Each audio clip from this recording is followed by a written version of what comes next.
менің қолымдағы суға қарап амандасамыз, иә? Бір, екі, үш.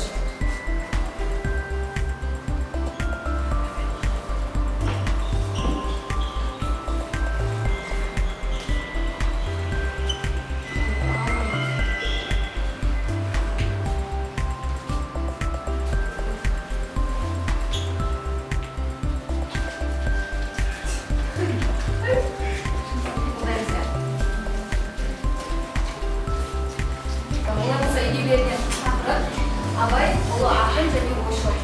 Үйге қандай тапсырма берді? Абай Құнанбаевтың ауыл шағын көшері салды. Жақсы, сіздер айын тағын? Орыс диалогтармен араласу. Абай Құнанбаев ұлы ақын және ойшыл. Абай Құнанбаев шын аты Ибрахим Құнанбаев. Ол 10 тамыз өмірге келіп, 9 шілде өмірге кеткен. Жерленген жері Семей. Тағы? 1904 жылы оның анасы Ұлжан, әжесі Зере. Ол Абай Құнанбайұлы орта жүздің тобықты деген ұғымнан шыққан. Абай Құнанбайұлы Ахмет Ризам медресесінде оқыған. Абай уағыздарды өте қатты сыйлаған. Ол балаларында анда-санда айтып тұратын. Абай Құнанбайұлы Ахмет Ризам медресесінде 1855 жылы бастап 1858 жылға дейін оқыды. Абай Құнанбаевтың аты шыққаны соншалықты Қазақстанда ғана емес, басқа да шет елдерге де көшелерін Абай атына қойған. Мысалға, таяуда Стамбулда көшелердің бірінде Абай Құнанбаевтың аты берілген. Абайдың қандай өлеңдерін аталғанын білесіңдер? Мен жазбаймын. Мен жазбаймын өлеңдерін үшін тағы. Көзімнің қарасы. Я мирас. Татьяна сөзі, айттым сәлем қаламға. Жабылда келесі. Үнсіздік. Келесі. Рахым шалға. Келесі. Балалық өтті білімге, жас деген болады. Келесі. Мирас. Сабырсыз, арсыз, үйреншек. Өлеңдері өте көп, баласында біріншілік отырамыз. Абай деп не үшін қойдыңдар? Абай деп Ибрахим Құнанбайұлы, Абайдың шын аты Ибрахим. Бірақ оны Зере әжесі еркелетіп Абай деп атағаннан кейін біз тобымыздың атын Абай деп қойдық. Мақатыр, абзал саған. Құралайды көзге атқан мергенсің ағына. Батыл екенсің. Біздің тобымыздың аты Ибрахим тобы. Және біз топтың атын Ибрахим қойған себебіміз Абай Құнанбайұлының азан шақырып қойылған аты Ибрахим болған. Және оны Зере әжесі еркелетіп атағандықтан Абай бұл елге танылды. Келесі Айзере. Абай қазақ халқының елінде еңбек етуге шақырады. Ол өзінің замандастарын аратында жалқаулықты, надандықты елінен әшкере етті. Қарапайым халықты қолдады. Абай малды балықтың өзі бір кәсіп деп айтқан. Абай ұлы ақын әрі ойшыл. Абай бала кезінен өлең жырларды жазған. Бірақ ол 18 ғасырдың 80 жылдарында орта кезінен бастап ақын ретінде таныла бастады. Оның өз атынан шығарған жас күннен шілде болғанда деген өлеңін жариялаған болатын. Абай ескелді, масқұт, әзім әңгімесін поэмалады және эстетикалық таласым болып Қандай қиыншылықтардан алып шығу керек еді? Я айым. Ұлы ақын Абай жас халықты имандылыққа, әдептілікке, мейірімділікке баулу үшін өлеңдерінің көбісі білім туралы, ғылым туралы болады.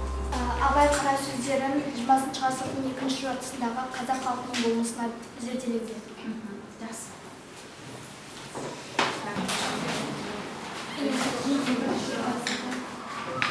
Олай болса, балалар, үй тапсырмасы түсінікті болса, келесі тақырыбымыз Абай Құнанбаев, яғни екінші сабағымыз Абайды қайталау болады. Сондықтан интерактив тақтаға қайталамыз.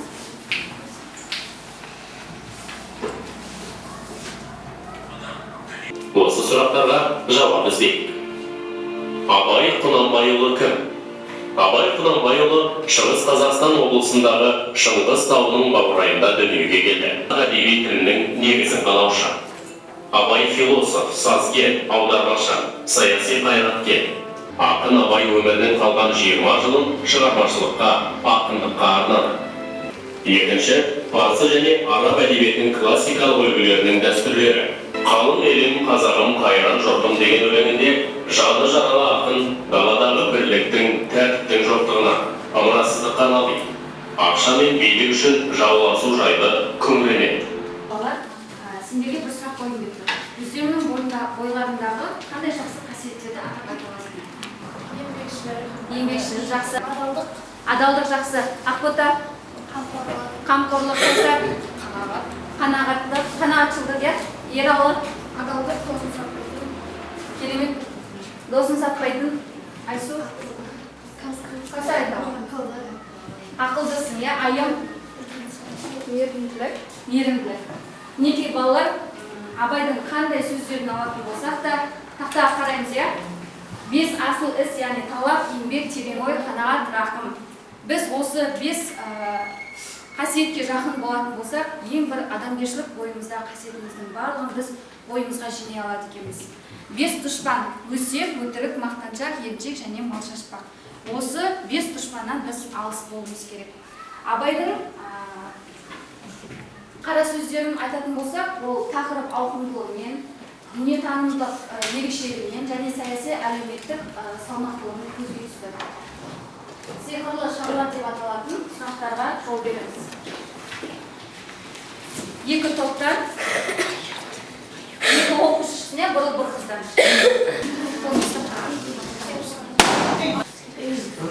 Даусын шығар. Ат қою дәстүрі дегеніміз не? Нәресте туғаннан кейін оған ат қою керек. Сондықтан оған ат қою дәстүрі деп қалыптасты. Аруна, тоқтыр. Ат қою дегеніміз балаға мағыналы, болашақта өзінің есіміне сай болатын, терең ойлы ат қою деген мағынаны білдіреді. Және ол балаға қойылған, азат шақырып қойылған атты да еркелетіп айтуда бұл. Мысалы, Аруна кейде сені қалай еркелетеді? Ару. Сол сияқты бала атын еркелетіп айтады. Отырау Жанбота. Аруна, өзіңнің яшыңа барып салауат. Абайдың ізбасар шәкірттерін аты. Шәкәрім Құдайбекұлы сосын. Кім? Абай. Тағы біреу бар. Аруна. Көкбай, Ақылбай, одан кейін Мағауия. Жақсы. Окей, қалсын. Абай атамыздың қанша қара сөз бар? Білесің бе біреуді айтамыз? 31-ші қара сөз. Даусын шығарам. Бір нәрсені естігенде, я болмаса оққанда соны ұмытуға 4 себеп бар. Бұл 4 нәрсе күллі ақыл мен ғылымды тоздыратын нәрсе. Өте жақсы отырамын. Өзің яшыңа салауат. Ұлы ақынның 120 жылдық мерейтойы қай жылы қай жерде аталып өтті? 1995 жылы ЮНЕСКО көлемінде аталды. ЮНЕСКО-да аталып. Өте жақсы. Отырамыздар, кем? Балалар, келесі тапсырмамыз «Сен білесің бе» деп аталады. Яғни, Абай атамыздың қара сөздерін кім біледі?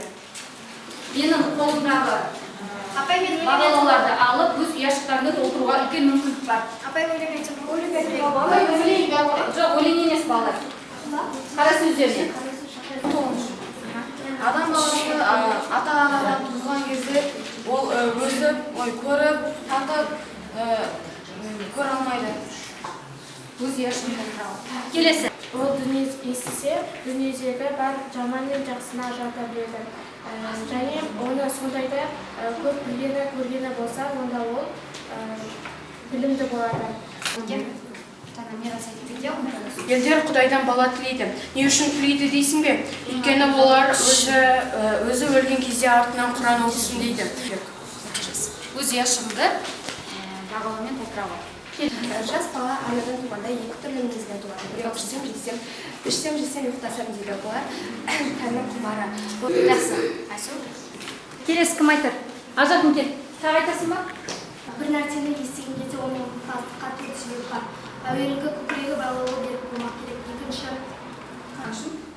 екі яшық осы уақытта келше құладық, сүріндік, Көрекі затты көрдік, күлдік, жыладық, мұңайдық, күлдік. Аяқ киімді, денелі, ақсақалды. Түзукен қисық қыңыр қырын көрмей, сыртын танып өспітпес сырын көрмей. Таппай мақтанба, орын таппай бақтанба, құмарланып шаттанба, ойнап қосқан күлуге, бес нәрсеге қашық. Жүкті көрікті көңілді, кім біледі байқұстар. Жақсы негізі. Көз ұяшын асам. Кел Ибрахим, тездете ой. Қайратпен ақылшы, жол табар, қашанғада қуалға. Суық қаттай жаспай, аз болып мүмкін тұмар деді басқан. Абай Құнанбаевтың өлеңдерін жатқа біледі екенбіз. Енді дәстүрімізді ашып, бүгінгі сабаққа қатысты тест орындаймыз. Абай, Ерас, Еркежан айтсыншы, Еркежан. Апай мен айтайыншы, апай. Жақсы, Еркежаннан ұлын бершіміз. Апай екінші Айтпаймыз дады. Абайдың қазақ халқының орысында берген шығармасы. Ескендір. Жоқ. Ералы.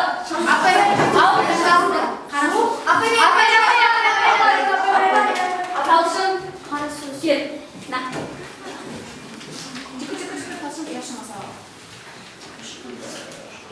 Келесі. Абай орысының ұлақындарын өлеңдерін аударды. 40-тан астам, 100-ден астам, 50-ден астам, 70-ден астам. Қандай? Қанша? Жоқ. Келесі. Абзал. 50-ден астам. Жақсы, 50-ден астам. Абай Семейдегі Ахмет Риза медресесінде қанша жыл оқыды? Апай. Олар сабағы екі топтан бір-бір оқушы келеді, бір-бірімізге сұрақ қоямыз. Абай бала есіне қай медреседе оқыды?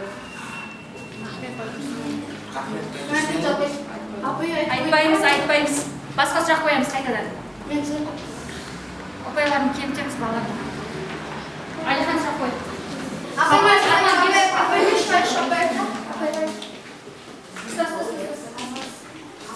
Арман сұрақ қой. 19-шы жылы кім неден қосты?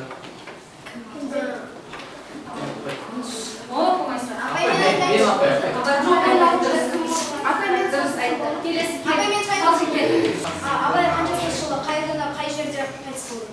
Абай 1904 жылы баласы Мағауиян қайтыс болғаннан кейін 40 күннен кейін қайтыс болады. Абай Құнанбаевтың ата-тегі кімде болды? Ата-тегі Абайдан кейін ба или Абайдан кейін. Абайдан кейін оның шәкірттері болды. Оның шәкірттері одан кейін оның Айгерімнен Ділдадан қалған балалары. Бір оқушы келсін. Кел, Айсу.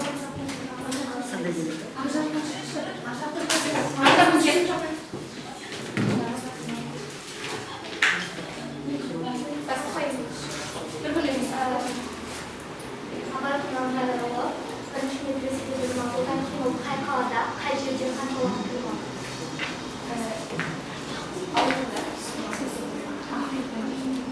Кім жауап береді? Кім айтады? Адамның өзі айтасың ба? Семей қаласында Риза медресесінде 3 уақыт тұрған. Ал сен жауап. Абай Құнанбаев қанша жасында саяси қызметкер болып сайланды? Апай айтайыншы. Қашықтан. Білмейсің ба? Жақсы. Ералы. Ал. Жоқ. Өзің айтасың ба? Басқа бар ма жауап? Сұрақ қайталасын. Абай Құнанбаев қанша жасында саяси қайраткер болып Сайланды. Қанша жасында?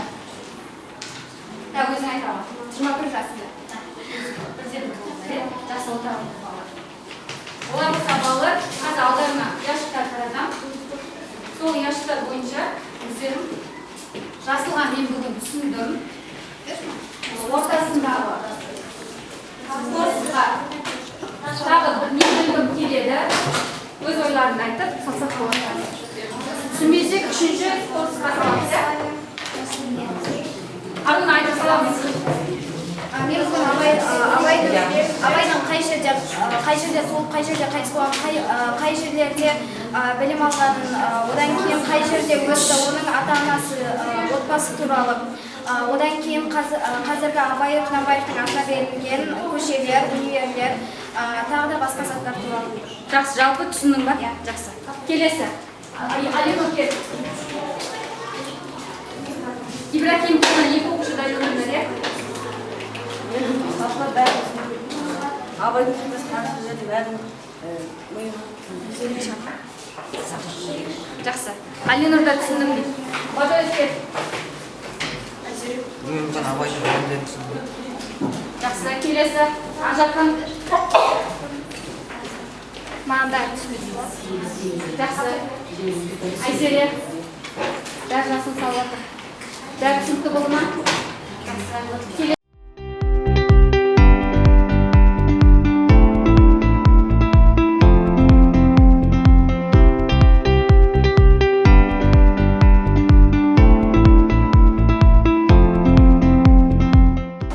Олай болса, балалар, бүгінгі сабақтан ойымызға түйген Абай Құнанбаевтың адамгершілік қасиеттерімізді жүрегімізге түйіп отыр. Келесі сабақта үй тапсырмасы дайындап келеміз және үйден осы Абай Құнанбаев туралы қайталап келеміз.